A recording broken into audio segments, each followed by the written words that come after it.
ਸ੍ਰੀ ਵਾਹਿਗੁਰੂ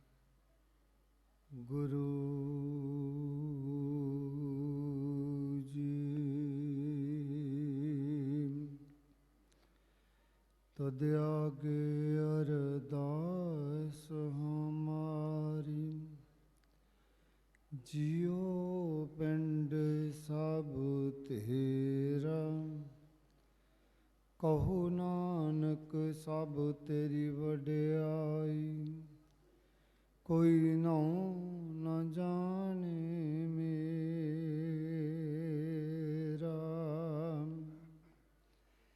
ਗਿਆਨ ਧਿਆਨ ਕਿਛ ਕਰਮ ਨ ਜਾਣੰ, ਸਾਰ ਨ ਜਾਣਾ ਤੇਰੀ। ਸਭ ਤੇ ਵੱਡਾ ਸਤਿਗੁਰੂ ਨਾਨਕ, ਜਿਨ ਕਲ ਰਾਖੀ ਮੇਰੀ। ਸਭ ਤੇ ਵੱਡਾ ਸਤਿਗੁਰੂ ਨਾਨਕ, ਜਿਨ ਕਲ ਰਾਖੀ ਮੇਰੀ।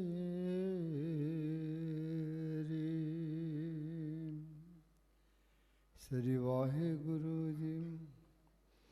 ਧੰਨ ਧੰਨ ਧੰਨ ਜਨ ਆਇਆ, ਜਿਸ ਪ੍ਰਸਾਦਿ ਸਭ ਜਗਤ ਤਰਾਇਆ। ਜਨ ਆਮਨ ਕਾ ਇਹ ਸਵਾਉ, ਜਨ ਕੈ ਸੰਗ ਚਿਤ ਆਵੈ ਨਾਉ। ਆਪ ਮੁਕਤ ਮੁਕਤ ਕਰੈ ਸੰਸਾਰ, ਨਾਨਕ ਤਿਸ ਜਨ ਕੋ ਸਦਾ ਨਮਸਕਾਰ। ਆਪ ਮੁਕਤ ਮੁਕਤ ਕਰੈ ਸੰਸਾਰ, ਨਾਨਕ ਤਿਸ ਜਨ ਕੋ ਸਦਾ ਨਮਸਕਾਰ।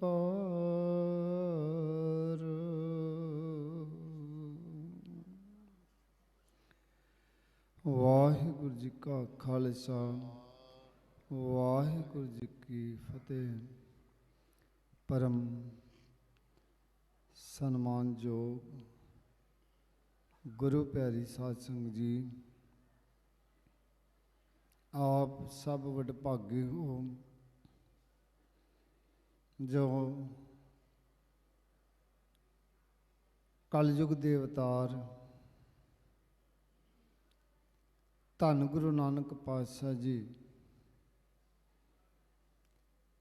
ਜਿਨ੍ਹਾਂ ਦਾ 551ਵਾਂ ਪ੍ਰਕਾਸ਼ ਪੁਰਬ ਮਨਾ ਰਹੇ ਹਾਂ। ਵਡਭਾਗੇ ਹਾਂ। ਕੁਸਾ ਪਠਾਨਕੋਟ ਧੰਨਵਾਦ ਹੈ ਸਤਿਗੁਰੂ ਜੀ ਦਾ, ਜਿਨ੍ਹਾਂ ਨੇ ਰਹਿਮਤ ਕਰਕੇ ਆਪਣੀ ਗੋਦ ਵਿੱਚ ਬੈਠਣ ਦਾ ਇਹ ਸੁਭਾਗ ਬਖਸ਼ਿਸ਼ ਕੀਤਾ ਹੈ। ਸਤਿਗੁਰੂ ਜੀ ਤਾਂ ਹਮੇਸ਼ਾ ਹੀ ਤੁੱਠੇ ਨੇ ਸਾਡੀਆਂ ਕਮੀਆਂ ਉਣਤਾਈਆਂ ਨੂੰ। ਸਤਿਗੁਰੂ ਜੀ ਤਾਂ ਹਮੇਸ਼ਾ ਹੀ ਮਾਫ ਕਰਦੇ ਨੇ, ਪਰ ਕਦੋਂ? ਜਦੋਂ ਆਪਾਂ ਉਹਨਾਂ ਦੇ ਬਣ ਜਾਈਏ। ਸਭ ਅਵਗੁਣ ਮੈਂ ਗੁਣ ਨਹੀਂ ਕੋਏ, ਕਿਉਂ ਕਰ ਕੰਤ ਮਲਾਵਾ ਹੋਏ। ਤਾਂ ਗੁਰੂ ਪਿਆਰੀ ਸਾਧ ਸੰਗਤ, ਇਹ ਪਰਸੋਂ ਤੋਂ ਪ੍ਰੋਗਰਾਮ ਪ੍ਰਾਰੰਭ ਹੋਇਆ। ਕੱਲ੍ਹ ਵੀ ਰਹਿਣ ਸਭਾਈ ਪ੍ਰੋਗਰਾਮ ਸੀ, ਔਰ ਵਿਸ਼ੇਸ਼ ਤੌਰ 'ਤੇ ਜੋ ਜਗਰਾਤੇ ਦੀ ਰਾਤ ਇਸ਼ਨਾਨ ਦਾ ਜੋ ਇਹ ਸਮਾਗਮ ਨਾਨਕਸਰ ਵਿੱਚ ਵਿਸ਼ੇਸ਼ ਤੌਰ 'ਤੇ ਮਨਾਇਆ ਜਾਂਦਾ ਹੈ, ਕਿਉਂਕਿ ਸਤਿਗੁਰੂ ਜੀ 12:21 'ਤੇ ਅਵਤਾਰ ਧਾਰਨ ਕਰਦੇ ਨੇ। ਅਤੇ ਧੰਨ ਬਾਬਾ ਨਾਨਕ ਸਿੰਘ ਜੀ ਨੇ ਕਿਰਪਾ ਬਖਸ਼ੀ ਕੀਤੀ ਕਿ ਇਸ ਰਾਤ ਦਾ ਇਤਨਾ ਵੱਡਾ ਮਹਾਤਮ ਦੱਸਿਆ ਕਿ ਜੇ ਕੋਈ ਜੀਵ ਜਨਮ ਲੈਂਦਾ ਏ ਤੇ ਉਹਦਾ ਵੀ ਜਨਮ ਮਰਨ ਕੱਟਿਆ ਜਾਂਦਾ ਹੈ। ਜੇ ਕੋਈ ਜੀਵ ਸਰੀਰ ਛੱਡ ਜਾਵੇ ਤੇ ਉਹਦਾ ਵੀ ਜਨਮ ਮਰਨ ਕੱਟਿਆ ਜਾਂਦਾ। ਇਤਨੀ ਪਵਿੱਤਰ ਰਾਤ ਹੈ ਇਹ, ਜਿਹੜਾ ਤੁਸੀਂ ਜਾਗ ਕੇ ਕੱਟ ਰਹੇ ਹੋ ਨਾ, ਇਹ ਪਤਾ ਨਹੀਂ ਕਿਤਨੀਆਂ ਬਖਸ਼ਾਂ ਤੁਸੀਂ ਇੱਥੋਂ ਝੋਲੀਆਂ ਭਰ ਰਹੇ ਹੋ। ਔਰ ਬਾਬਾ ਨੰਦ ਸਿੰਘ ਜੀ ਦੇ ਤਪੋ ਸਥਾਨ 'ਤੇ, ਔਰ ਇਹ ਰਾਤ ਦਾ ਇਤਨਾ ਵੱਡਾ ਫਲ ਤੇ ਮਹਾਤਮ, ਜਿੰਨਾ ਆਪਾਂ ਸਾਲ ਭਰ ਮਿਹਨਤ ਕਰਕੇ ਬਖਸ਼ਿਸ਼ ਲੈਂਦੇ ਹਾਂ। ਤੇ ਜੇ ਪੂਰੀ ਰਾਤ ਬੰਦਾ ਜਾਗ ਕੇ, ਇਹ 2 ਰਾਤਾਂ ਦਾ ਜਿਹੜਾ ਪ੍ਰੋਗਰਾਮ ਆ, ਜੇ ਜਾਗ ਕੇ ਸੇਵਾ ਸਿਮਰਨ ਵਿੱਚ ਲਾਹਾ ਪ੍ਰਾਪਤ ਕਰ ਲਵੇ ਤੇ ਸਾਲ ਭਰ ਦੀ ਕਮਾਈ ਇਕੱਠੀ ਕਰ ਲੈਂਦਾ।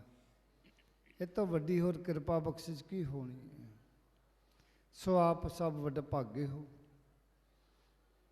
ਤਕਰੀਬਨ 3 ਵਜੇ ਦਾ ਸ਼ਾਮ ਤੋਂ ਜੋ ਪ੍ਰੋਗਰਾਮ ਪ੍ਰਾਰੰਭ ਹੋਇਆ, ਪਹਿਲਾਂ ਦਿਨ ਵੇਲੇ ਵੀ ਕੀਰਤਨ ਦਰਬਾਰ ਸਜਿਆ, ਔਰ ਉਪਰੰਤ ਸ਼ਾਮ ਨੂੰ 3 ਵਜੇ ਤੋਂ ਪਹਿਲਾਂ ਟੀਕਾ ਸਾਹਿਬ ਦੀ ਕਥਾ, ਫਿਰ ਕੀਰਤਨ, ਫਿਰ ਸ੍ਰੀ ਸੋਧਾ ਰਹਿਰਾਸ ਸਾਹਿਬ ਜੀ ਦਾ ਪਾਠ, ਫਿਰ ਭੋਗਾਂ ਦੇ ਜੋ ਸ਼ਬਦ ਨਾਵੇਂ ਮਹੱਲੇ ਦੇ ਸ਼ਲੋਕ, ਉਪਰੰਤ ਆਰਤੀ ਹੋਈ, ਭੋਗਾਂ ਦੇ ਸ਼ਬਦ ਪੜ੍ਹੇ ਗਏ, ਹੁਕਮਨਾਮੇ ਸਰਵਣ ਕਰਾਏ ਗਏ, ਉਪਰੰਤ ਸ਼ੁਭ ਦੀਵਾਨ ਸਜਾਏ ਗਏ। ਕਿੰਨੇ ਗੁਰਮੁਖਾਂ ਨੇ, ਗੁਰੂ ਕੇ ਕੀਰਤਨੀਆਂ ਨੇ, ਮਹਾਂਪੁਰਖਾਂ ਨੇ ਹਾਜ਼ਰੀਆਂ ਭਰੀਆਂ ਨੇ। ਸੋ ਦਾਸ ਤੋਂ ਪਹਿਲਾਂ ਭਾਈ ਕਰਨੈਲ ਸਿੰਘ ਜੀ ਗਰੀਬ, ਜੋ ਬੜੇ ਵਿਦਵਾਨ ਨੇ, ਜਿਨ੍ਹਾਂ ਨੇ ਸਾਰੇ ਹੀ ਧਰਮਾਂ 'ਤੇ ਰਿਸਰਚ ਕੀਤੀ ਹੈ ਔਰ ਪੂਰੇ ਵਰਲਡ ਵਿੱਚ ਇਹਨਾਂ ਨੇ ਪ੍ਰਚਾਰ ਹਿੱਤ ਡਿਊਟੀ ਵੀ ਨਿਭਾਈ ਹੈ। ਤੇ ਬਾਬਾ ਜੀ ਦੇ ਚਰਨਾਂ ਵਿੱਚ ਵਿਸ਼ੇਸ਼ ਤੌਰ 'ਤੇ ਮਸ਼ੀਨਰੀ ਸਿੰਘ ਨੇ ਇਹ। ਔਰ ਦੇਖ ਲਓ, ਜਦੋਂ ਸੰਗਤ ਹੋ ਜਾਂਦੀ ਹੈ ਤੇ ਕਿੰਨਾ ਜੀਵਨ ਦਾ ਫਰਕ ਪੈ ਜਾਂਦਾ ਹੈ। ਤੇ ਹੋਰ ਵੀ ਮਸ਼ੀਨਰੀਆਂ ਨੂੰ ਇਕੱਠੇ ਕਰ ਰਹੇ ਨੇ, ਜਿਹੜੇ ਕਿੰਤੂ ਪਰੰਤੂ ਕਰਨ ਵਾਲੇ ਸਨ, ਉਹਨਾਂ ਨੂੰ ਵੀ ਇਕੱਠੇ ਕਰਕੇ ਇੱਥੇ ਲੈ ਕੇ ਆ ਰਹੇ ਨੇ। ਹੁਣ ਜਿਵੇਂ ਇਹਨਾਂ ਨੇ ਅਨਾਉਂਸਮੈਂਟ ਕੀਤੀ ਹੈ ਅਗਲੇ ਪ੍ਰੋਗਰਾਮਾਂ ਦੀ, ਜਿਸ ਤਰ੍ਹਾਂ 30 ਤਰੀਕ ਦਾ ਜੋ ਅਗਲੀ ਪੂਰਨਮਾਸ਼ੀ ਦਾ ਜੋ ਪ੍ਰੋਗਰਾਮ ਹੈ, ਰਾਤ ਨੂੰ ਜੋ ਪੂਰਨਮਾਸ਼ੀ ਦੇ ਭੋਗ ਪਾਏ ਜਾਣੇ ਨੇ, ਜੋ ਕੀਰਤਨ ਦਰਬਾਰ ਰਹਿਣ ਸਭਾਈ ਪ੍ਰੋਗਰਾਮ, ਔਰ ਦਿਨ ਵੇਲੇ ਵੀ ਜੋ ਪ੍ਰੋਗਰਾਮ ਸਾਹਿਬਜ਼ਾਦਿਆਂ ਦੀ, ਉਹਨਾਂ ਸ਼ਹੀਦਾਂ ਦੀ, ਮਾਤਾ ਗੁਜਰ ਕੌਰ ਦੀ ਯਾਦ ਵਿੱਚ ਉਸ ਦਿਨ ਦਾ ਜੋ ਪ੍ਰੋਗਰਾਮ ਉਹ ਲਿਖਿਆ ਗਿਆ ਹੈ। ਸਵੇਰੇ ਤਕਰੀਬਨ 8 ਵਜੇ ਤੋਂ ਲੈ ਕੇ ਤੇ 2-2:30 ਵਜੇ ਤੱਕ ਇਹ ਪ੍ਰੋਗਰਾਮ ਚੱਲਣਾ ਹੈ। ਉਪਰੰਤ ਫਿਰ ਸ਼ਾਮਾਂ ਦਾ ਜੋ ਦੀਵਾਨ ਹੈ ਉਹ ਪ੍ਰਾਰੰਭ ਹੋ ਜਾਣਾ ਹੈ। ਤੋ ਇਹ ਸਾਰਾ ਲਾਈਵ ਪ੍ਰੋਗਰਾਮ ਦਿਖਾਇਆ ਜਾਣਾ ਹੈ। ਜਿਹੜੇ ਗੁਰਮੁਖ ਪਿਆਰੇ ਇੱਥੇ ਪਹੁੰਚ ਸਕਦੇ ਨੇ, ਵਡਭਾਗੇ ਨੇ। ਆ ਪ੍ਰੋਗਰਾਮ ਦੇਸ਼ ਵਿਦੇਸ਼ ਵਿੱਚ ਬੈਠੀਆਂ ਸੰਗਤਾਂ ਹਜ਼ਾਰਾਂ ਦੀ ਤਾਦਾਦ ਵਿੱਚ ਘਰ ਬੈਠੇ ਵੀ ਆਨੰਦ ਮਾਣ ਰਹੇ ਨੇ। ਦਾਸ ਉਹਨਾਂ ਵੀ ਗੁਰਮੁਖਾਂ ਪਿਆਰਿਆਂ ਦਾ ਸ਼ੁਕਰਾਨਾ ਕਰਦਾ ਹੈ, ਕਿਉਂਕਿ ਹੁਣ ਜ਼ਿਆਦਾ ਇੱਥੇ ਰਹਿਣ ਕਰਕੇ ਸੰਗਤਾਂ ਦੇ ਨਾਲ ਕਾਫੀ ਮਿਲਾਪ ਵੱਧਦਾ ਜਾ ਰਿਹਾ ਹੈ। ਕਿਉਂਕਿ ਜਦੋਂ ਬਾਹਰ ਵਿਚਰੀਦਾ ਤੇ ਉਹ ਇੱਕ ਦਾਇਰੇ ਦਾ ਪ੍ਰੋਗਰਾਮ ਹੋ ਜਾਂਦਾ ਹੈ। ਇੱਥੇ ਰਹਿਣ ਕਰਕੇ ਜੋ ਲਾਈਵ ਸ੍ਰੀ ਅਖੰਡ ਪਾਠ ਸਾਹਿਬ ਦਾ ਪ੍ਰਵਾਹ ਚੱਲਿਆ, ਔਰ ਸੰਗਤਾਂ ਦਾ ਤਾਲਮੇਲ ਬਾਹਰੋਂ ਹਰ ਕੰਟਰੀ 'ਚੋਂ ਜੋ ਸਿੱਧਾ ਰਿਲੇਸ਼ਨ ਟੈਲੀਫੋਨਾਂ ਦੇ ਰਾਹੀਂ ਵਧਾ ਦਿੱਤਾ। ਤੋ ਦਾਸ ਬਿਆਨ ਨਹੀਂ ਕਰ ਸਕਦਾ ਕਿ ਸੰਗਤਾਂ ਕਿਵੇਂ ਗੁਰੂ ਦੀਆਂ ਬਖਸ਼ਾਂ ਹਾਸਲ ਕਰ ਰਹੀਆਂ ਨੇ। ਸੋ ਇਹ ਗੁਰੂ ਦੀ ਹੀ ਕਿਰਪਾ ਹੈ, ਜੋ ਗੁਰੂ ਦੀ ਬਖਸ਼ਿਸ਼ ਨੂੰ ਆਪਾਂ ਸਾਰੇ ਸਾਂਭ ਰਹੇ ਹਾਂ। ਤੋ ਭਾਈ ਕਰਨੈਲ ਸਿੰਘ ਜੀ ਨੇ ਬੜੇ ਸੱਜੇ ਢੰਗ ਦੇ ਨਾਲ ਹਰ ਪੱਖ ਤੋਂ ਗੱਲ ਕੀਤੀ ਹੈ। ਧੰਨ ਗੁਰੂ ਨਾਨਕ ਪਾਤਸ਼ਾਹ ਜੀ ਕਲਯੁਗ ਦੇ ਅਵਤਾਰ, ਹਰ ਯੁੱਗ ਦੇ ਵਿੱਚ ਸਮੇਂ ਦੇ ਮੁਤਾਬਕ ਅਵਤਾਰ ਆਇਆ, ਤੇ ਸਮੇਂ ਦੇ ਮੁਤਾਬਕ ਪਰਮੇਸ਼ਰ ਜੋ ਸੰਸਾਰ ਤੇ ਮਾਤ ਲੋਕ ਵਿੱਚ ਅਵਤਾਰ ਭੇਜਦਾ ਹੈ, ਸਮੇਂ ਦੀ ਲਿਆਕਤ ਨੂੰ ਦੇਖਦਿਆਂ ਹੋਇਆਂ ਉਹਨੂੰ ਸ਼ਕਤੀ ਕਰਨੀ ਪਾਵਰ ਦੇ ਕੇ ਭੇਜਦਾ ਹੈ ਕਿ ਕਿੰਨੀ ਕੁ ਸ਼ਕਤੀ ਦੀ ਇਸ ਟਾਈਮ 'ਤੇ ਲੋੜ ਹੈ, ਕਿੰਨੀ ਕੁ ਪਾਵਰ ਦੀ ਲੋੜ ਹੈ, ਜਿਹੜਾ ਉਨੀ ਪਾਵਰ ਦੇ ਨਾਲ ਇਹ ਜਾ ਕੇ ਕੰਟਰੋਲ ਕਰ ਸਕੇਗਾ। ਜਿਸ ਤਰ੍ਹਾਂ ਕਿ ਕਿਸੇ ਸਟੇਟ 'ਤੇ ਜਾਂ ਡਿਸਟ੍ਰਿਕਟ 'ਤੇ ਕੋਈ ਅਫਸਰ ਲੱਗਦਾ ਹੈ, अगर वो कंट्रोल ना कर पाए तो फिर तो शक्ति वाला होर अफसर भेजा जाता है, वो भी कंट्रोल ना कर पाए फिर उन्होंने चेंज करके होर शक्ति वाला भेजा जाता है। जो वो भी कंट्रोल ना कर पाए तो फिर उहदे तो वड्डी शक्ति वाला भेजा जाता है। जे किसी को भी कंट्रोल ना होवे तो फिर राष्ट्रपति राज लागू हो जाता है, 44 लग जाती है। इस तरह जिहड़ा संसार रचिया है, संसार नूं चलाउण वास्ते परमेश्वर समय मुताबक अवतार भेजदा है। कोई 12 कला संपूर्ण आया, कोई 14 कला संपूर्ण आया, कोई 16 कला संपूर्ण आया। पर कलयुग के अवतार धन गुरु नानक पातशाह जी कितनी कला शक्तियां लैके आए। अनक कला लैठा कर चढ़िया, पता नहीं कितनी करनिया शक्तियां दे मालक आप नारायण कला धार जग में प्रयोग। उस काल पुरख नूं फुरना बनिया इस लुकाई नूं देखण वास्ते, उस परमेश्वर नूं फुरना बनिया इस लुकाई नूं देखण वास्ते ते परमेश्वर ने सरगण स्वरूप धारण किया गुरु नानक दे जामे विच। उस परमेश्वर ने सरगण स्वरूप धारण किया गुरु नानक दे जामे विच, ते ताई आख्या आप नारायण कला धार जग में परवरियो। सरगण स्वरूप धारण किया, आए किस कारण वास्ते? जो जगत विच उपाधियां हो रही सन, भावें कोई धर्मी सी, भावें कोई राजनीतिक सी, भावें कोई समाजक सी, हर जगह ते विचर के सतगुरु जी ने उसनूं सच दे पंधी बढ़ाया है। ते दुनिया की तरसयोग हालत नूं देखदियां होइयां धन गुरु नानक पातशाह ने एक वचन कहा, धर्म पंख कर उड़ रहा। जड़ा धर्म से पंख लगा के उड़ गया है। ताई धन गुरु गोबिंद सिंह जी ने वचन किया, मेरे आउण दा प्रयोजन, मेरे आउण दा कारण, कहते जहाँ तहाँ तुम धर्म चलाए, कबुद्ध करन ते लोक हटाए। धन गुरु नानक पातशाह जी ने कुछ लोगों ने आख्या, हे नानक तू आप तो उच्च घराने विच जन्म लिया है, खतरी कुल विच, और जिसनों तू नाल लई फिरदा, जिसदे मोढे ते रबाब चकाईए तो मरासी डूम है। साडे लोग तो ये परछावें नूं भी नहीं तकदे, तू इसनों नाल ही फिरदा। धन गुरु नानक पातशाह जी कहते असल विच मैं आया इन्हां लोगों के पास बैठना। कहते नीचा अंदर नीच, जात नीची हो अत नीच, नानक तिन के संग साथ वड्यों सो क्या रीस। कहते जिथे नीच संभालियन तिथे नदर तेरी बख्शीश।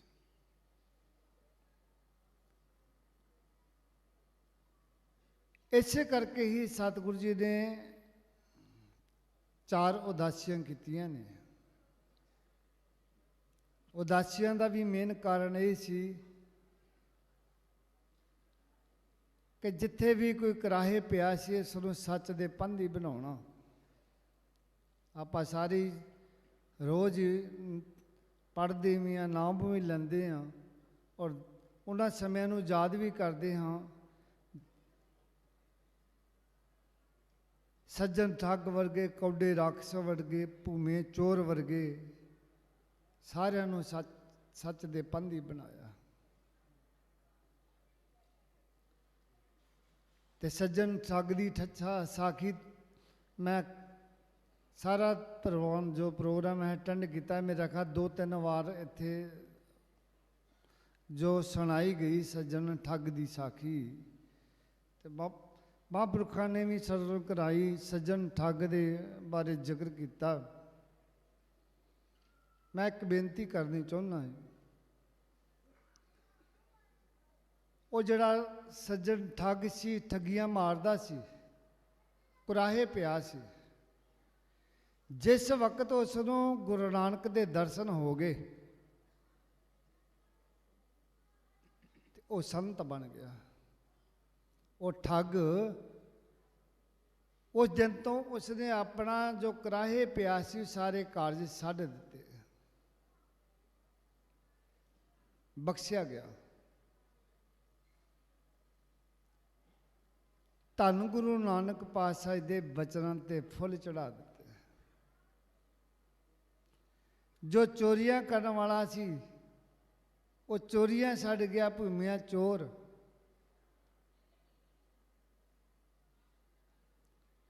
जड़े राक्षस सीगे वो देवते बन गए।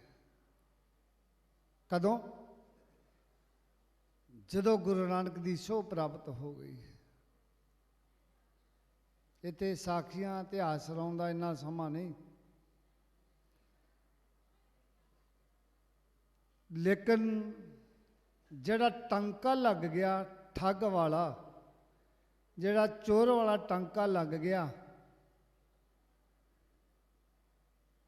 ये टांका हमेशा बेशक बख्शे गए, संत बन गए, पर टांका जड़ा है वो उन्हां दे नाल ही, जिन्ना तक संसार रहेगा वो टांका उन्ना चਿਰ नाल चलता रहेगा। गणका महापुरखों के दर्शन किए, तर गई, जीवन पलटा खा गया। गुरबाणी विच प्रमाण आंदा, गणका पापण होए के पापां दा अगर हाल परोता। वो जड़ा एडा ओदा कुकर्म जीवन सी जिसनों नरकां ने भी नहीं सी झलना, ऐसे पाप किए हुए सन। लेकिन महापुरखों का जदों मिलाप हो गया तो महापुरखों के मिलाप का फल की मिलिया, जुगती दे नाल महापुरखों ने मुक्ति कर दी। बैबान ते बैठ के बैकुंठ धाम नूं जा रही। बाल्मीक निस्तारिया मारे वाटना होए ने संगा, बाल्मीक धाड़वी, सब इतिहास जानते हो।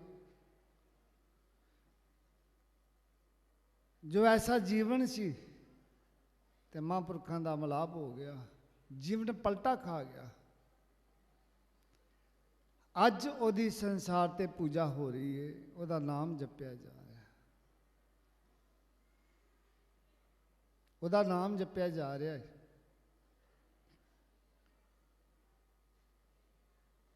ते ये आपां इतिहास सरवण कीता, लेकिन असी लोग संगत भी करते हैं, अपने आप को बन बन के भी दिखाने हाँ कि मेरे तो वड्डा कोई संत नहीं। असी दुनियादारी विच भी विचरते हाँ ते इत्थे दरबार दे विच भी गजदे हाँ। साडे जीवन विच क्यों नहीं तब्दीली आउंदी? साडे मनां विच क्यों नहीं असर हुंदा?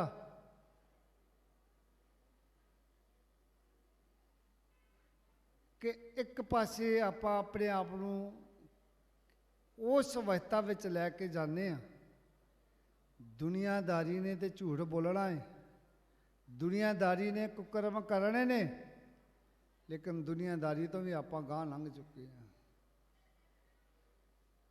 दुनियादारी तो भी आपां गांह लंघ चुके हैं।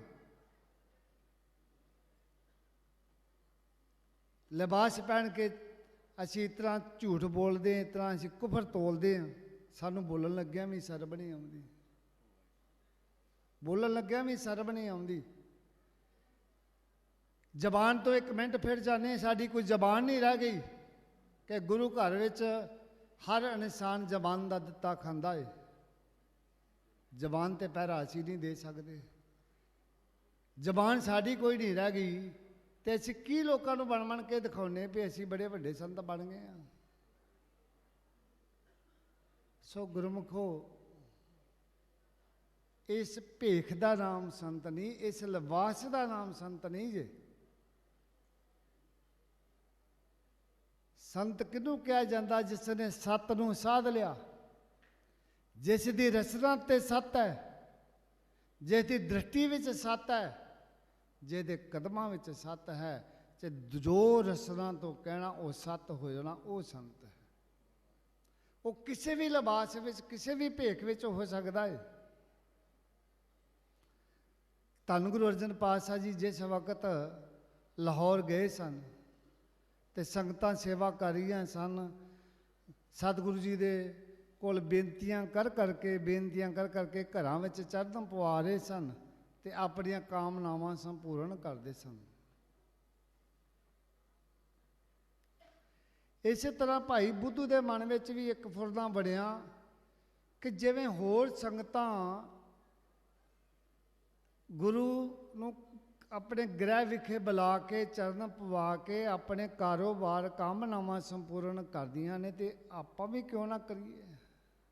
ਗੁਰੂ ਸਾਹਿਬ ਦੇ ਚਰਨਾਂ 'ਚ ਬੇਨਤੀ ਕੀਤੀ, ਪ੍ਰਵਾਨਗੀ ਦੇ ਦਿੱਤੀ। ਨੀਅਤ ਦਿਲ ਤੇ ਸਤਿਗੁਰੂ ਜੀ ਨੂੰ ਲੈ ਕੇ ਭਾਈ ਬੁੱਧੂ ਜੀ ਔਰ ਉਹਨਾਂ ਦੇ ਸੇਵਕ ਆਪਣੇ ਗ੍ਰਹਿ ਵਿਖੇ ਲੈ ਕੇ ਪਹੁੰਚੇ ਨੇ। ਜਦੋਂ ਘਰ ਅੰਦਰ ਦਾਖਲ ਹੋ ਗਏ ਨੇ, ਸੰਗਤਾਂ ਵੀ ਅੰਦਰ ਦਾਖਲ ਹੋ ਗਈਆਂ ਤੇ ਪੰਗਤਾਂ ਲਾਉਣੀਆਂ ਸ਼ੁਰੂ ਕੀਤੀਆਂ ਪ੍ਰਸਾਦਾ ਛਕਾਉਣ ਵਾਸਤੇ। ਬਾਹਰਲਾ ਦਰਵਾਜ਼ਾ ਬੰਦ ਕਰ ਦਿੱਤਾ ਗਿਆ ਘਰ ਦਾ। ਕਿਸੇ ਨੇ ਦਰਵਾਜ਼ਾ ਖੜਕਾਇਆ, ਕਹਿੰਦਾ ਦਰਵਾਜ਼ਾ ਖੋਲੋ, ਮੈਂ ਵੀ ਪ੍ਰਸਾਦਾ ਛਕਣਾ।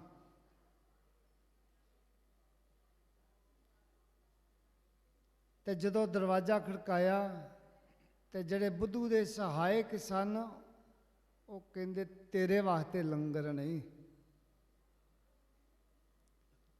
ਕਹਿੰਦੇ ਤੇਰੇ ਵਾਸਤੇ ਲੰਗਰ ਨਹੀਂ, ਇਹ ਤੇ ਗੁਰੂ ਦੀਆਂ ਸੰਗਤਾਂ ਵਾਸਤੇ ਲੰਗਰ ਨੇ। ਨਹੀਂ ਖੋਲਿਆ ਦਰਵਾਜ਼ਾ, ਪ੍ਰਸਾਦਾ ਛਕਾਇਆ ਗਿਆ। ਛਕਾਉਣ ਤੋਂ ਬਾਅਦ ਬਰਤਨ ਚੁੱਕੇ, ਹੱਥ ਸੁੱਚੇ ਕਰਾਏ। ਇੱਕ ਸਿੰਘ ਉੱਠ ਕੇ ਅਰਦਾਸ ਕਰਨ ਲੱਗਾ ਤੇ ਅਰਦਾਸ ਵਿੱਚ ਬੇਨਤੀ ਕੀਤੀ ਸਤਿਗੁਰੂ ਜੀ ਦੇ ਚਰਨਾਂ ਦੇ ਵਿੱਚ ਕਿ ਸੱਚੇ ਪਾਤਸ਼ਾਹ ਸਤਿਗੁਰੂ ਭਾਈ ਬੁੱਧੂ ਦਾ ਆਵਾ ਪੱਕ ਜਾਵੇ। ਸਤਿਗੁਰੂ ਜੀ ਕਹਿੰਦੇ ਭਾਈ ਬੁੱਧੂ ਦਾ ਆਵਾ ਪੱਕਾ। ਬਾਹਰੋਂ ਆਵਾਜ਼ ਆਈ, ਪਾਤਸ਼ਾਹ ਨਹੀਂ, ਭਾਈ ਬੁੱਧੂ ਦਾ ਆਵਾ ਕੱਚਾ। ਸਤਿਗੁਰੂ ਜੀ ਚੁੱਪ ਕਰ ਗਏ। ਫਿਰ ਦੁਬਾਰਾ ਸਿੱਖ ਨੇ ਅਰਦਾਸ ਕੀਤੀ। ਅਰਦਾਸ ਵਿੱਚ ਫਿਰ ਬੇਨਤੀ ਕੀਤੀ, ਪਾਤਸ਼ਾਹ ਭਾਈ ਬੁੱਧੂ ਦਾ ਆਵਾ ਪੱਕ ਜਾਵੇ। ਫਿਰ ਸਤਿਗੁਰੂ ਜੀ ਨੇ ਆਖਿਆ ਭਾਈ ਬੁੱਧੂ ਦਾ ਆਵਾ ਪੱਕਾ। ਫਿਰ ਬਾਹਰੋਂ ਆਵਾਜ਼ ਆਈ, ਨਹੀਂ ਪਾਤਸ਼ਾਹ ਭਾਈ ਬੁੱਧੂ ਦਾ ਆਵਾ ਕੱਚਾ। ਬੜੇ ਹੈਰਾਨ, ਸੰਗਤ ਵੀ ਹੈਰਾਨ ਵੀ ਕੀ ਹੋ ਰਿਹਾ ਹੈ। ਤੀਸਰੀ ਵਾਰ ਜਦੋਂ ਅਰਦਾਸ ਕੀਤੀ ਤੇ ਸਤਿਗੁਰੂ ਜੀ ਬੋਲੇ ਹੀ ਨਹੀਂ। ਜਦੋਂ ਨਾ ਬੋਲੇ ਫਿਰ ਸੰਗਤਾਂ ਨੇ ਸਾਰਿਆਂ ਨੇ ਬੇਨਤੀ ਕੀਤੀ, ਪਾਤਸ਼ਾਹ ਇਹ ਤੁਹਾਡਾ ਭਗਤ ਆ, ਬੜੀ ਸ਼ਰਧਾ ਵਾਲਾ ਹੈ, ਬੜੀ ਸ਼ਰਧਾ ਦੇ ਨਾਲ ਇਸ ਨੇ ਤੁਹਾਡੇ ਚਰਨ ਪਵਾਏ ਨੇ, ਕਿਰਪਾ ਬਖਸ਼ਿਸ਼ ਕਰੋ ਭਾਈ ਬੁੱਧੂ ਦਾ ਆਵਾ ਪੱਕ ਜਾਵੇ। ਤੇ ਧੰਨ ਗੁਰੂ ਅਰਜਨ ਪਾਤਸ਼ਾਹ ਜੀ ਕਹਿੰਦੇ ਮੈਂ ਤਾਂ ਕਹਿੰਦਾ ਪੱਕ ਜਾਵੇ, ਪਰ ਮੇਰਾ ਭਗਤ ਕਹਿੰਦਾ ਹੈ ਕਿ ਭਾਈ ਬੁੱਧੂ ਦਾ ਆਵਾ ਕੱਚਾ ਰਹੇ। ਪਾਤਸ਼ਾਹ ਉਹ ਤੁਹਾਡਾ ਭਗਤ ਕਿੱਥੋਂ ਹੋ ਗਿਆ? ਉੱਤੇ ਮੈਲੇ ਕੁਚਾਲੇ ਲੀਥੜਿਆਂ ਦੇ ਵਿੱਚ ਬੋਰਾ ਤੁਰਾ ਫਿਰਦਾ ਏ, ਗਲੀਆਂ ਬਾਜ਼ਾਰਾਂ ਦੇ ਵਿੱਚ ਘੁੰਮਦਾ ਫਿਰਦਾ ਏ, ਉਹ ਤੁਹਾਡਾ ਭਗਤ ਕਿੱਥੋਂ ਹੋ ਗਿਆ? ਸਤਿਗੁਰੂ ਜੀ ਕਹਿਣ ਲੱਗੇ ਤੁਸੀਂ ਕੀ ਜਾਣਦੇ ਹੋ ਕਿ ਮੇਰਾ ਭਗਤ ਕਿਹੜੀ ਦਿਸ਼ਾ ਵਿੱਚ ਵਿਚਰ ਰਿਹਾ ਹੈ? ਉਹ ਕਿਸੇ ਵੀ ਰੂਪ ਵਿੱਚ ਵਿਚਰ ਸਕਦਾ ਹੈ। ਗੁਰਬਾਣੀ ਵਿੱਚ ਫਰਮਾਨ ਕੀਤਾ, ਰੰਗ ਹੱਸੈ ਰੰਗ ਰੋਵੈ, ਚੁੱਪ ਪੀ ਕਰ ਜਾਏ, ਪਰ ਪ੍ਰਵਾਹ ਨਹੀਂ ਕਿਸੇ ਕੇਰੀ, ਬਾਜ ਸੱਚੇ ਨਾ। ਉਹ ਆਪਣੀ ਮੌਜ ਵਿੱਚ ਹੱਸਦਾ ਹੈ, ਆਪਣੀ ਮੌਜ ਵਿੱਚ ਰੋਂਦਾ ਵੀ ਹੈ। ਪਰ ਆਪਣੀ ਮੌਜ ਵਿੱਚ ਦੇਖ ਲਓ ਤੁਸੀਂ ਕਿਵੇਂ ਗੁਰਸਿੱਖਾਂ ਨੂੰ ਤਸੀਹੇ ਦਿੱਤੇ ਗਏ, ਉਬਲਦੀਆਂ ਦੇਗਾਂ ਵਿੱਚ ਉਬਾਲੇ ਗਏ ਨੇ, ਤੱਤੀਆਂ ਤੱਤੀਆਂ ਰੇਤਾਂ ਗੁਰੂ ਸਾਹਿਬ 'ਤੇ ਪਾਈਆਂ ਗਈਆਂ, ਕਿਵੇਂ ਚੱਕੜੀਆਂ 'ਤੇ ਚਾੜੇ ਗਏ ਨੇ, ਬੰਦ ਕੱਟੇ ਗਏ ਨੇ। ਉਹ ਆਪਣੀ ਮੌਜ ਵਿੱਚ ਨੇ। ਕਿਵੇਂ ਬੀਬੀਆਂ ਨੇ ਸਵਾ ਬਾਣ ਪੀਛੇ ਤੇ ਬੀਬੀਆਂ ਦੇ ਸਾਹਮਣੇ ਬੱਚੇ ਸ਼ਹੀਦ ਕਰਕੇ ਟੁਕੜੇ ਕਰਕੇ ਕੀਮਾ ਕਰਕੇ ਤੇ ਉਹਨਾਂ ਬੀਬੀਆਂ ਦੇ ਗਲਾਂ ਵਿੱਚ ਉਹ ਮਾਸ ਪਰੋ ਕੇ ਪਾਇਆ ਗਿਆ, ਪਰ ਬੀਬੀਆਂ ਨੂੰ ਕੋਈ ਰਵਾ ਨਹੀਂ ਸਕਿਆ। ਕੁਛ ਪਰਮੇਸ਼ਰ ਦੀ ਮੌਜ ਵਿੱਚ ਨੇ। ਅੱਜ ਤੁਸੀਂ ਦੇਖ ਲਓ ਜੋ ਕਿਸਾਨਾਂ ਦਾ ਇਹ ਸੰਘਰਸ਼ ਚੱਲ ਰਿਹਾ ਹੈ, ਬੜਾ ਮਨ ਭਰ ਆਉਂਦਾ ਹੀ ਉਹਨਾਂ ਦੀ ਇਹਦੀ ਤਸ਼ੱਦਦ ਨੂੰ ਦੇਖਦਿਆਂ ਹੋਇਆਂ। ਕਿੱਡੇ ਵੱਡੇ ਬੈਰੀਅਰ ਲੱਗ ਗਏ, ਕਿੱਡੇ ਵੱਡੇ ਪੱਥਰ ਰਾਹ ਦੇ ਵਿੱਚ ਰੋੜੇ ਬਣ ਕੇ ਸੁੱਟੇ ਗਏ, ਕਿੱਡਾ ਵੱਡਾ ਇਹ ਸੰਘਰਸ਼ ਕਰਨਾ ਪਿਆ। ਕਿਵੇਂ ਉਹਨਾਂ ਦੇ ਇਹੋ ਜਿਹੇ ਠੰਡ ਦੇ ਸਮੇਂ ਦੇ ਉੱਤੇ ਇਤਨਾ ਪਾਣੀ ਦੀਆਂ ਵਾਸਣਾ ਪਾਈਆਂ ਗਈਆਂ। ਹੁਣ ਆਪਾਂ ਦੇਖ ਲਓ ਕਿੰਨੇ ਉੱਤੇ ਕੱਪੜੇ ਲੈ ਕੇ ਇੱਥੇ ਬੈਠੇ ਆ,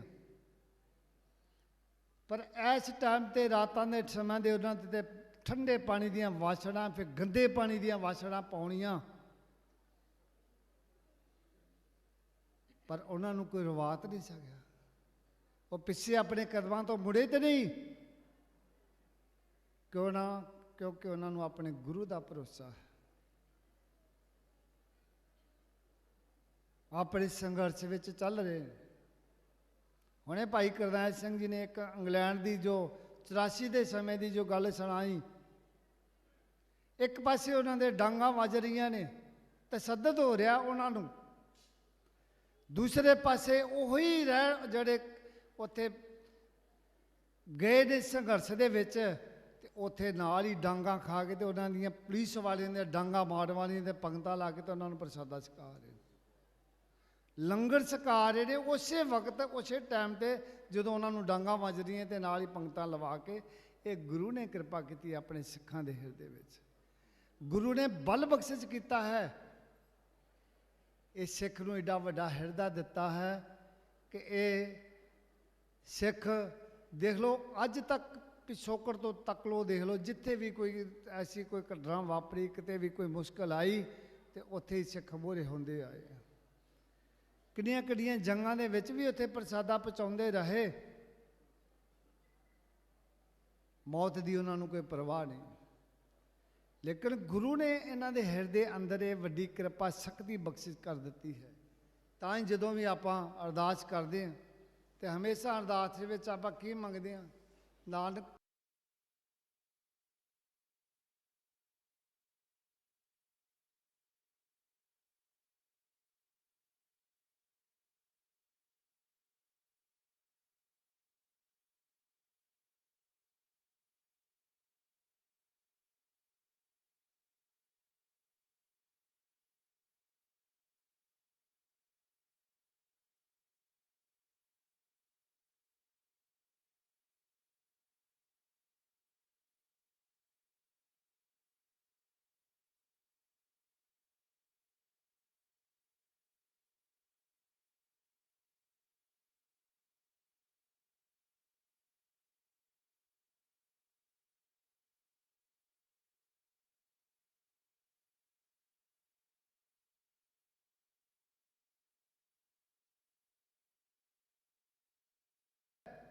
ਬੇਸ਼ੱਕ ਮੈਲੇ ਕਚਾਲੇ ਲੀਥੜਿਆਂ ਵਿੱਚ ਫਿਰਿਆ ਵਿਚਰਿਆ ਏ, ਇਹ ਆਪਣੀ ਮੌਜ ਵਿੱਚ ਹੈ,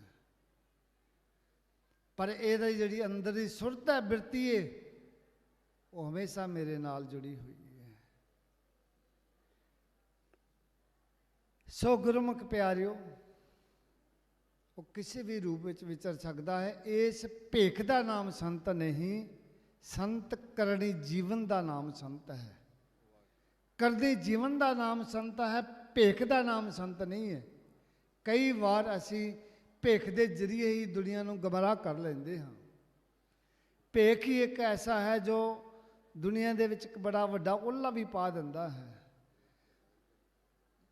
ਤਾਂ ਹੀ ਆਖਿਆ ਭੇਖ ਜਗਾਵੇ ਦਿਖਾਵੇ ਜਗਤ ਕੋ। ਇਹ ਜਿਹੜਾ ਗੁਰਬਾਣੀ ਵਿੱਚ ਉਚਾਰਨ ਕੀਤਾ ਹੈ, ਉਹ ਭੇਖ ਨਹੀਂ ਹੋਣਾ ਚਾਹੀਦਾ ਸਾਡਾ ਭੇਖ ਉਹ ਹੋਣਾ ਚਾਹੀਦਾ ਹੈ ਜਿਹੜਾ ਗੁਰੂ ਦੇ ਰੰਗ ਵਿੱਚ ਰਚਿਆ ਜਾਵੇ, ਜਿਹੜਾ ਗੁਰੂ ਦੇ ਪ੍ਰੇਮ ਵਿੱਚ ਰਚਿਆ ਜਾਵੇ, ਜੋ ਗੁਰੂ ਦੀ ਮਤ ਮਰਜ਼ਾਦਾ ਉੱਤੇ ਪਹਿਰਾ ਦੇ ਸਕੇ, ਗੁਰੂ ਦੇ ਹੁਕਮਾਂ ਦੇ ਮੁਤਾਬਕ ਉਹ ਵਿਚਰ ਸਕੇ। ਉਹ ਭੇਖ ਚੰਗਾ ਹੈ। ਸੋ ਧੰਨ ਗੁਰੂ ਨਾਨਕ ਪਾਤਸ਼ਾਹ ਜੀ ਜਗਤ ਜਲੰਦੇ ਨੂੰ ਤਾਰਦੇ ਹੋਏ, ਦੇਖੋ ਭਾਈ ਗੁਰਦਾਸ ਜੀ ਨੇ ਕਿੰਨਾ ਸੁੰਦਰ ਫਰਮਾਨ ਕੀਤਾ ਹੈ। ਸਤਿਗੁਰੂ ਨਾਨਕ ਪ੍ਰਗਟਿਆ ਮਿੱਟੀ ਧੁੰਦ ਜਗ ਚਾਨਣ ਹੋਆ, ਜਿਉਂ ਘਰ ਸੂਰਜ ਨਿਕਲਿਆ ਤਾਰੇ ਸਪੇ ਅੰਧੇਰ ਭਲੋਆ। ਜਦੋਂ ਸਤਿਗੁਰੂ ਨਾਨਕ ਪਾਤਸ਼ਾਹ ਜੀ ਅਵਤਾਰ ਧਾਰਨ ਕਰਦੇ ਨੇ, ਜਿਹੜਾ ਮਿੱਟੀ ਧੁੰਦ, ਜਿਹੜਾ ਗੈਰਤਾ ਦਾ, ਜਿਹੜਾ ਬੁੱਝ ਦਿਲੀ ਦਾ, ਜਿਹਦਾ ਅਗਿਆਨਤਾ ਦਾ ਅੰਧੇਰਾ ਸੀ ਸੰਸਾਰ ਤੇ ਛਾਇਆ ਹੋਇਆ, ਅਗਿਆਨਤਾ ਦਾ ਅੰਧੇਰਾ ਜਦੋਂ ਸੱਚ ਪ੍ਰਗਟ ਹੋ ਗਿਆ, ਸੰਸਾਰ ਦੇ ਉੱਤੇ ਸੱਚ ਦਾ ਸੂਰਜ ਚੜ੍ਹ ਗਿਆ ਤੇ ਜਿਹੜਾ ਅਗਿਆਨਤਾ ਦਾ ਅੰਧੇਰਾ ਸੀ, ਜਿਵੇਂ ਸੂਰਜ ਚੜ੍ਹਦਾ ਏ ਤੇ ਅੰਧੇਰਾ ਖਤਮ ਹੋ ਜਾਂਦਾ ਏ, ਤੇ ਸਤਿਗੁਰੂ ਜੀ ਦੇ ਆਉਣ ਦੇ ਨਾਲ ਜਿਹੜਾ ਅਗਿਆਨਤਾ ਦਾ ਅੰਧੇਰਾ ਸੀ ਉਹ ਵੀ ਮਿਟ ਗਿਆ। ਜਿਉਂ ਕਰ ਸੂਰਜ ਨਿਕਲਿਆ ਤਾਰੇ ਸਪੇ ਅੰਧੇਰ ਪਲੋਵਾ, ਸਿੰਘ ਬੁਕੇ ਮਰਗਾਵਲੀ ਭੰਨੀ ਜਾਏ ਨਾ ਤੀਰ ਤਰੋਵਾ। ਜਿਵੇਂ ਜੰਗਲ ਵਿੱਚ ਸ਼ੇਰ ਹੁੰਦਾ ਨਾ, ਤੇ ਜਦੋਂ ਗਰਜਦਾ ਏ ਤੇ ਜਿਤਨੇ ਜੰਗਲ ਦੇ ਜੀਵ ਨੇ ਸਾਰੇ ਉਸ ਆਵਾਜ਼ ਨੂੰ ਸੁਣ ਕੇ ਹੀ ਦੌੜ ਜਾਂਦੇ ਨੇ, ਲੁਕ ਜਾਂਦੇ ਨੇ। ਐਸਾ ਹੀ ਸਮਾਂ ਹੋਇਆ ਜਿੱਥੇ ਬਾਬਾ ਪੈਰ ਧਰੇ ਪੂਜਾ ਆਸਨ ਥਾਪਨ ਸੋ। ਜਿੱਥੇ ਧੰਨ ਗੁਰੂ ਨਾਨਕ ਪਾਤਸ਼ਾਹ ਜੀ ਚਰਨ ਟਿਕਾ ਦਿੰਦੇ ਨੇ ਉਹ ਧਰਤੀ ਪਵਿੱਤਰ ਹੋ ਜਾਂਦੀ, ਪੂਜਨੀਕ ਹੋ ਜਾਂਦੀ ਹੈ। ਸਿੱਧ ਆਸਨ ਸਭ ਜਗਤ ਦੇ ਨਾਨਕ ਆਦਮ ਤਜੇ ਕੋਆ। ਜਿਹੜੇ ਸਿੱਧਾ ਦੇ ਨਾਮ ਦੇ ਨਾਮ ਕਰਕੇ ਸਥਾਨ ਪੂਜੇ ਜਾਂਦੇ ਸਨ, ਉਹ ਨਾਨਕ ਮਤੇ ਦੇ ਨਾਮ ਤੇ ਪੂਜੇ ਜਾਣ ਲੱਗੇ। ਘਰ ਘਰ ਅੰਦਰ ਧਰਮਸਾਲ ਹੋਵੇ ਕੀਰਤਨ ਸਦਾ ਵਿਸਵਾ। ਧੰਨ ਗੁਰੂ ਨਾਨਕ ਪਾਤਸ਼ਾਹ ਨੇ ਐਸੀ ਕਿਰਪਾ ਕਰ ਦਿੱਤੀ ਸੰਸਾਰ ਤੇ, ਹਰ ਘਰ ਵਿੱਚ ਪਰਮੇਸ਼ਰ ਦਾ ਨਾਮ ਜਪਿਆ ਜਾਣ ਲੱਗਾ।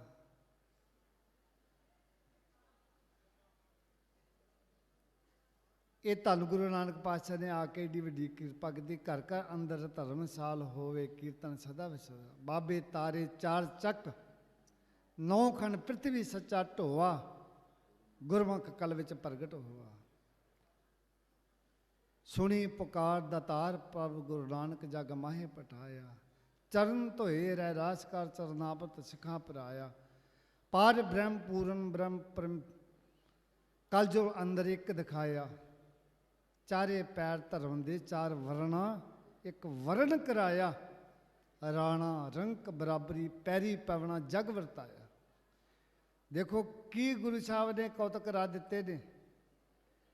ਉੱਥੇ ਹੀ ਤਖਤ ਦਾ ਬਾਦਸ਼ਾਹ, ਉੱਥੇ ਹੀ ਗਰੀਬ ਕੰਗਾਲ ਬੈਠਾ ਹੈ। ਰਾਣਾ ਰੰਗ ਬਰਾਬਰੀ ਪੈਰੀ ਪਵਣਾ ਜਗ ਵਰਤਾਇਆ। ਉਲਟਾ ਖੇਲ ਪ੍ਰਮ ਦਾ ਪੈਰਾਂ ਉੱਪਰ ਸੀਸ ਨਵਾਇਆ।